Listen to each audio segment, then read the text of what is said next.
10.500 millones de euros están detrás de la última crisis en el gobierno. Pedro Sánchez se ha rendido a la OTAN, a Europa y a Trump y ha aprobado el mayor gasto militar de toda la historia. Lo ha hecho sin sus socios, utilizando una trampa presupuestaria y sin pasar, por supuesto, por el Congreso de los Diputados. Esta fractura romperá el gobierno. Soy Javier Atard y hoy es jueves, es 24 de abril. El Mundo al Día, un podcast del Mundo.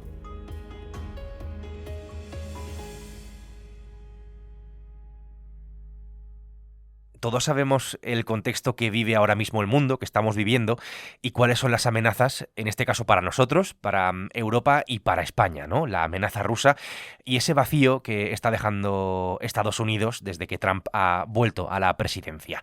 La exigencia de la OTAN es verdad que era bastante clara, había que llegar al 2% del PIB en defensa. Repito, España alcanzará el 2% del Producto Interior Bruto en seguridad y en defensa este año, en el año 2025. El presidente del gobierno, Pedro Sánchez, apareció de repente en Moncloa hace un par de días para anunciar el plan industrial y tecnológico para la seguridad y la defensa de España, que es como se llama oficialmente. Tiene 6 partidas. Una de ellas se llama Instrumentos de Defensa y Disuasión. Para que nos entendamos, armas y munición, básicamente. A esto se le dedica casi el 20% del total de esa cantidad de dinero. Este plan lo conoce bien mi compañero Raúl Piña, que se encarga de la información del gobierno. Hola Raúl, ¿qué tal? Hola, ¿qué tal? ¿Cómo estás?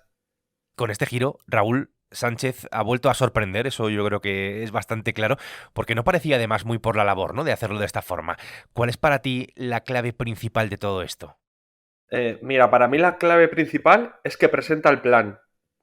Hasta ahora, el gobierno lo que defendía era que efectivamente estábamos en un contexto internacional muy complicado y de mucha incertidumbre, pero que había que esperar a ver qué dirección y qué pasos tomaba Europa. El gobierno lo que decía es, vamos a ver si, como pasó con la pandemia, Europa hace un gasto mancomunado. Permite que todos los países puedan gastar dinero, digamos, de otros fondos europeos.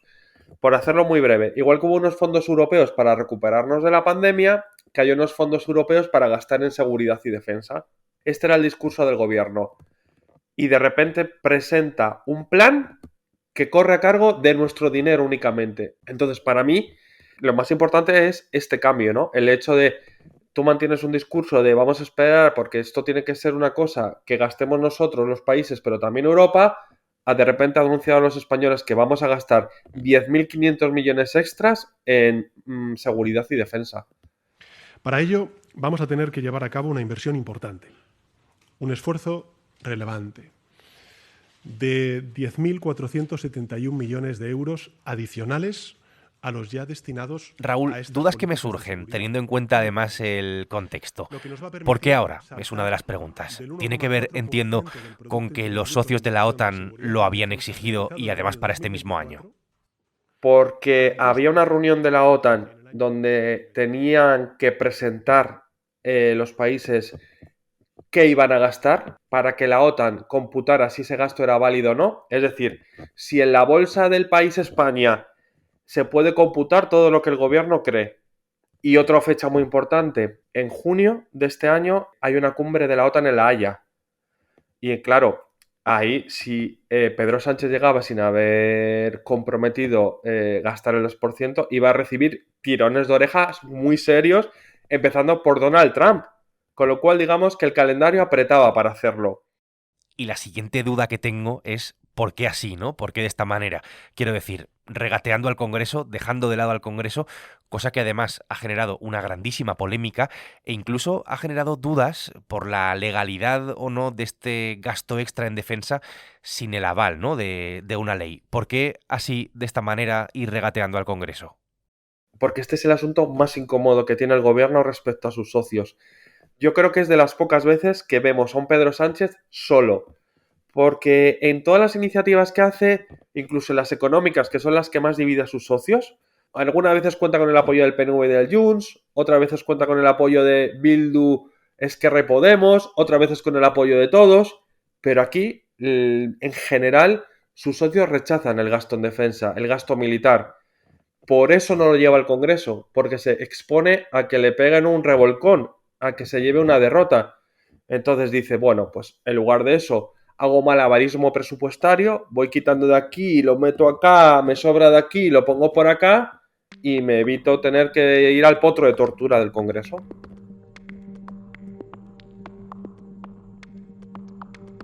Con todas las reticencias que el gobierno ha tenido, la gran pregunta en este caso es ¿de dónde sale el dinero? Los casi 10.500 millones de euros que hemos llegado a tal punto que la ministra de Hacienda, María Jesús Montero, se ha empeñado en dejar muy claro que esos millones no se podrían dedicar a otra partida, a otras políticas y que no compiten en ningún caso con el gasto social. Esto, en fin, pues es lo que dice ella. Raúl, ¿de dónde sale el dinero? Porque es verdad que también se utiliza una especie de truco presupuestario. A ver, esta es una buena pregunta. A ver, el dinero sale de lo que nos hemos ahorrado en intereses de deuda, que son como unos 3.200 millones, de partidas que, vamos a ver, para aclararnos, ahora mismo España está funcionando con los presupuestos de 2023, ¿vale? Estamos en 2025, el gobierno no aprobó presupuestos ni en el 24 ni en el 25. Entonces el gobierno te dice, mira, es que hay partidas que en el 2023 eran válidas y ahora ya no hacen falta. Por ejemplo, había una partida de casi 2.000 millones para ayudar a las entidades locales a recuperarse de los ingresos fiscales que dejaban de ingresar por el parón económico por la pandemia. Bueno, como ya no hay parón económico, esa ayuda ya no es necesaria. Pues ese dinero lo pasamos a defensa. Entonces son, ¿sabes? Cosas así. Por ejemplo, también se van a destinar de los fondos europeos que se aprobaron para la pandemia, pues 1.400 millones los van a pasar para este plan. Y luego el gobierno tiene una cosa que se llama fondo de contingencia, que es como la hucha que tú tienes en tu casa, ¿sabes? Voy a ir metiendo dinero por si se me rompe el coche, voy a ir metiendo dinero por si tengo que cambiar la lavadora, y vas sacando de esa hucha cuando tienes imprevistos. Bueno, pues eso se llama en el Estado fondo de contingencia y el gobierno va a sacar de ahí 1.400 millones para este plan.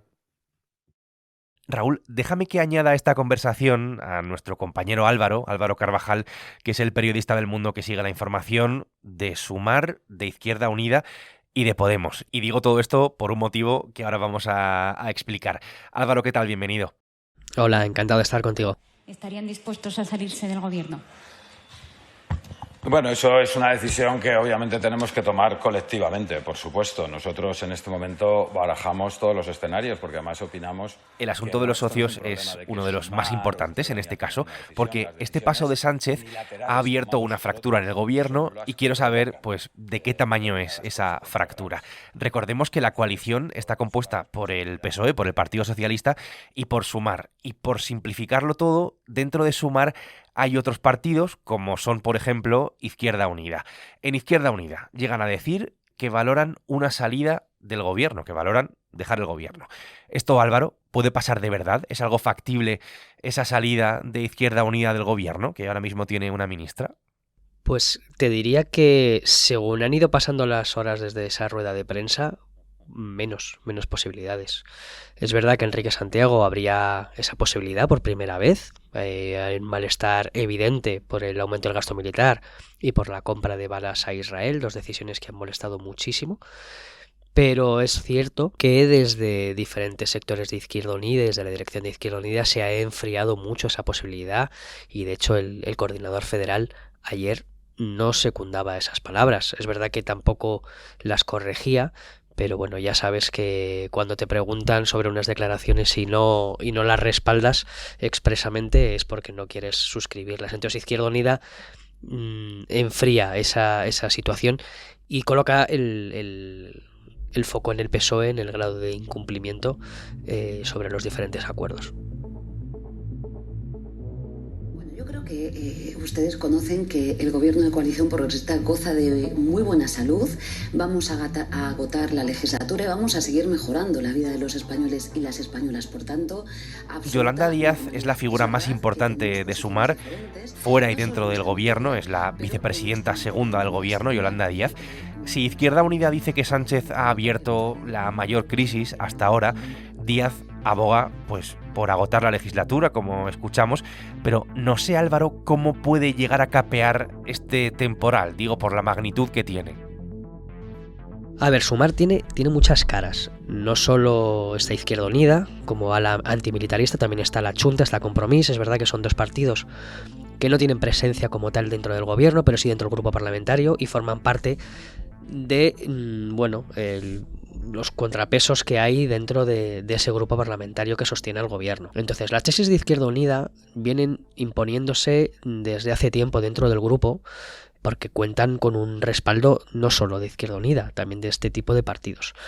Y eso implica que Yolanda Díaz ha endurecido sus posiciones respecto al gasto militar y respecto a la OTAN. Ha sido una sorpresa ver a Sumar pidiendo abiertamente salir de la OTAN. A tu pregunta, y teniendo eso en cuenta, pues Sumar y la parte de Yolanda Díaz, claro que manifiesta sus ganas de continuar en el gobierno y están dispuestos efectivamente a agotar la legislatura. Pero otra cosa es que dentro del grupo parlamentario pueda haber presiones para adquirir posiciones más duras en lo que respecta a todo el tema del gasto militar. Entonces, bueno, no se sabemos muy bien cómo van a hacer, pero desde luego ruido parece que sí, y ayer ya vimos una muestra de ello. Y que esto, sumado a un plan de rearme sin precedentes de la historia de nuestro país, convierte a este gobierno en un gobierno de la guerra y un gobierno del conflicto. Quien también hace ruido es Podemos, que está fuera del gobierno, pero que no deja de ser uno de esos socios más o menos incómodos, pero que al final sostienen a Pedro Sánchez. Con esto además son muy beligerantes en Podemos y han llamado incluso a la movilización, a manifestarse contra Sánchez por este motivo. ¿Esto, Álvaro, puede afectar a los ya de por sí débiles equilibrios parlamentarios del gobierno?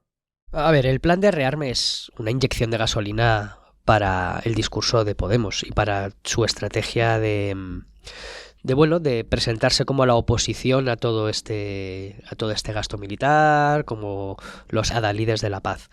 Entonces, en este caso, le sirve muy bien para polarizar. Claro, ¿qué ocurre? Que es que Podemos es socio parlamentario del gobierno, es verdad que es un socio inestable, ¿no? Que de vez en cuando da muestras, pero a la hora de la verdad luego ha acabado votando prácticamente todo. Entonces, es verdad que está en un discurso muy duro, más duro, está intentando diferenciarse también de Sumar y coger su propio carril.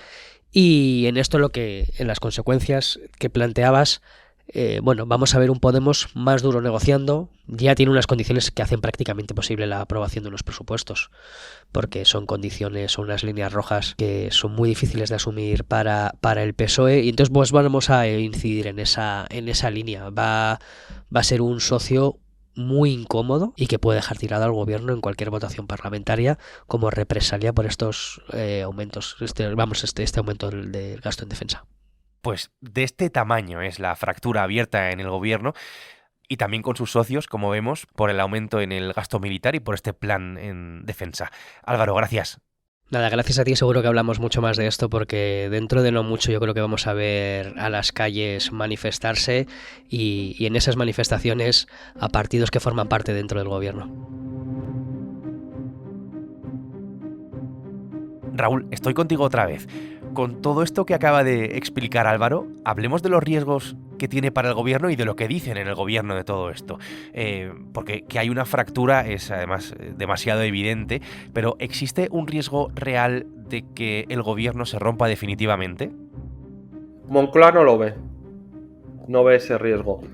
A ver, lo que explica el sector socialista del gobierno es que Sumar hace lo que tiene que hacer, que es mostrar que está en desacuerdo con este asunto, y el PSOE hace lo que tiene que hacer, que es, presionado por la Unión Europea, por Estados Unidos y la OTAN, aumentar el gasto en defensa.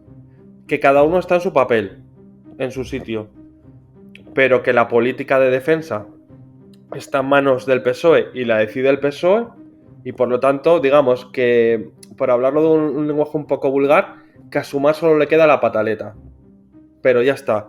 ¿Riesgo de ruptura del gobierno? Es que ha habido muchos momentos donde hemos pensado riesgo de ruptura del gobierno y nunca se ha roto. Entonces en el PSOE lo que te dicen es muy difícil pensar que un partido como Sumar, que tiene una ventana de exposición como es esta en el gobierno, quiera perder eso y quedarse con qué. ¿En qué? Bueno, en todo caso, veremos hasta dónde llega el desafío, lo iremos comprobando. Raúl, por ir un paso más allá de todo esto, con este 2% del PIB, del PIB, del Producto Interior Bruto en defensa, ¿España está ya, digamos, a la altura de las exigencias de la OTAN y de Europa? Tenía que ponerse al día con este gasto que le exigía la OTAN, pero es que en la cumbre que va a haber en junio nos van a pedir que no gastemos el 2% del PIB, que gastemos el 3 o el 3,5. Es decir, se va a elevar el listón que los países de la OTAN, los países miembros de la OTAN van a tener que destinar a defensa. Con lo cual, nosotros hemos cumplido una meta que en mes y medio ya no va a valer, va a ser otra meta distinta, con lo cual el gobierno va a tener un problema, porque al año que viene nos van a decir, oye, no, que ya no es el 2, que ya es el 3 o el 3,5, la cifra que se acuerde, y ya no van a ser los 33.000 millones que se van a destinar este año a defensa, es que va a ser mucho más dinero. ¿Y cómo lo va a hacer el gobierno? Si no es capaz de sacar unos presupuestos, si no es capaz de poner a sus socios de acuerdo. Digamos que hemos cerrado un melón para rápidamente abrir otro melón aún más gordo. El contexto y lo que se avecina invitan a elevar el gasto, como vemos, con lo cual hay una cosa que está clara y es que Sánchez tiene un problema. Raúl, gracias. Gracias a vosotros. Raúl Piña y Álvaro Carvajal han hecho posible hoy este episodio del Mundo al Día. El Mundo al Día es un podcast que puedes escuchar todos los días en la web del Mundo, en elmundo.es, y que está presente además en las principales plataformas de audio, donde, como sabes, pues tienes la opción de suscribirte. Mañana viernes, más El Mundo al Día. Has escuchado El Mundo al Día, un podcast del Mundo.